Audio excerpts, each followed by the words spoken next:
Good morning, everyone. We are Group 6. Today we are going to talk about the 大 death. 声一点哦哈。 And our topic is death reveals the value of life. And according to Socrates, he says death may be the greatest of all human blessings. I think it is not because death is the end of people's life, but death can help us find the true value of our life.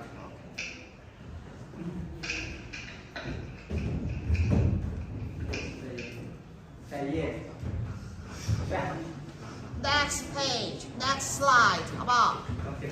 ？OK。 Main idea of our math is Matthew O'Reilly. He is a 看向看老师，看我们这 critical 边。 KEMP for 7 years.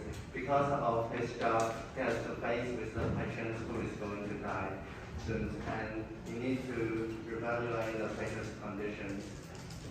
And this makes him face with a dilemma. Should he tell them the truth or lie to them? And at first he chose to laugh until a motorcycle accident. This time, when the patient asked him, "Am I going to die?" he chose to tell him the truth. And the patient's reactions were shocking. Because the patient wasn't filled with terror and fear, but in peace and acceptance. After responding to many cases, he was quite there are 3 patterns when people know when I'm going to die. First is, regardless of religious or cultural background, there's a need for forgiveness. The second is the need for remembrance. The last one is the people need to know that their life has meaning. Finally, he comes to a conclusion. When you are in the last moments of your life, regardless of the circumstance, it's generally met with peace and acceptance.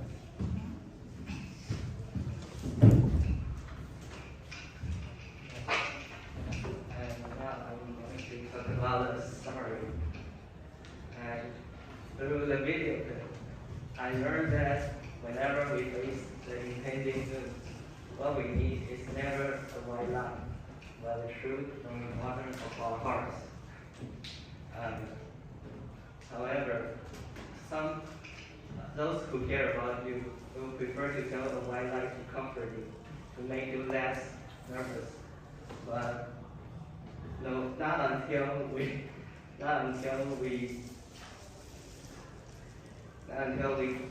confront the harsh truth can we do mental construction and start to accept the death.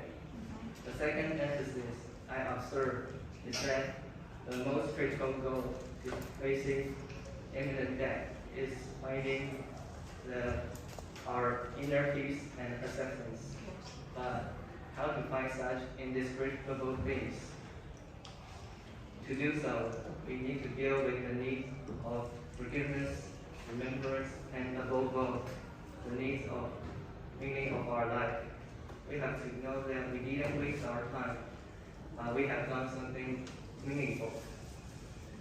We need to recognize that even after recovery, our spirit and contribution will still live in others' memories.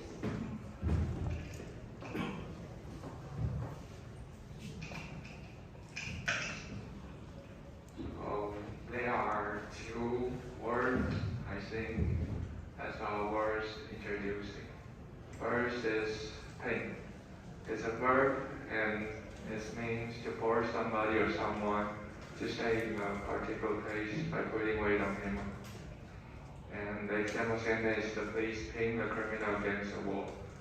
So this body movement is like the wrestling skills we often see on the wrestling games. And the next is random. It's also a verb, and its definition is cause to become or if something useful or necessary to, like the weather rendered the trip difficult. And it also has the meaning about being translated. So like he is translating the book into French from English. Okay. So these are the two words I think is worth mentioning.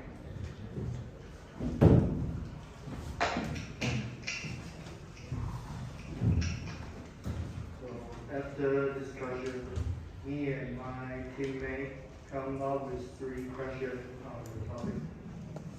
First question, if you are about to design now, are there any regret or mistake you want to make up for? I think I would like to have an opportunity to compensate my family.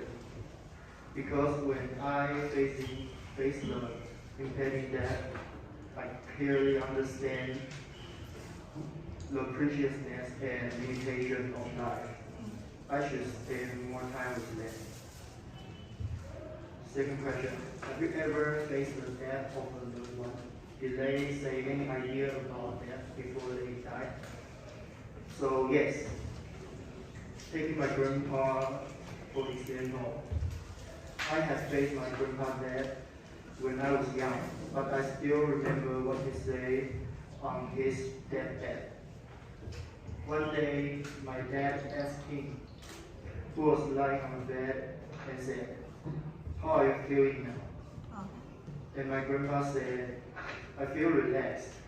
Although I knew I was going to die, I think I really experienced too many interesting things in my life, and having a wonderful family. That made me look back on my past. And I knew it all had meaning, so I was satisfied." Third question, since death meets us everywhere, what would you do to leave your mark on this earth in your life? Although we are not celebrities who can leave some influential work or this in the world, however, we can do our part to help those in need and share our kindness and make our presence can be remembered in their heart.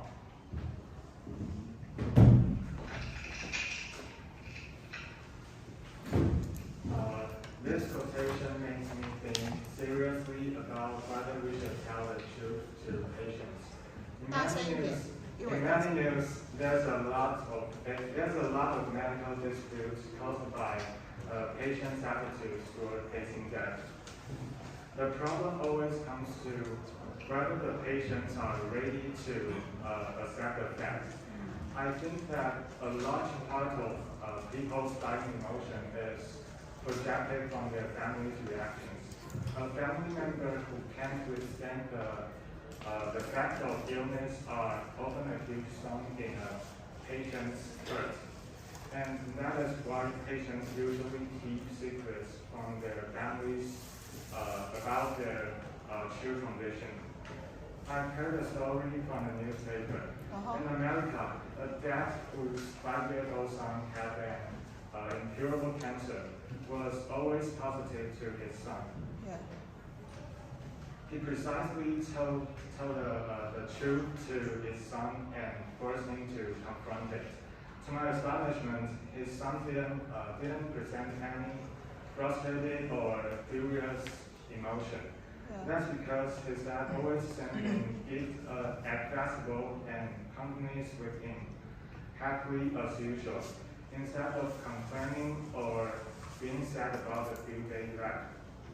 So when a little boy heard the truth, he accepted.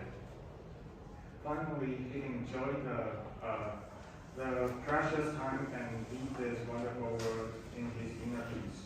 In conclusion, I feel that it is necessary to inform the patients of their true condition. Avoiding the problem again and again is not a good solution. The value of that is to recognize who in the world is concerned about you, cares about you, and loves you. Because of their company, you can have a good attitude and face the truth easier, rather than suffer from disease and painful truth. This is our presentation. Thank you for listening. OK， 这个很好，OK， 好，非常的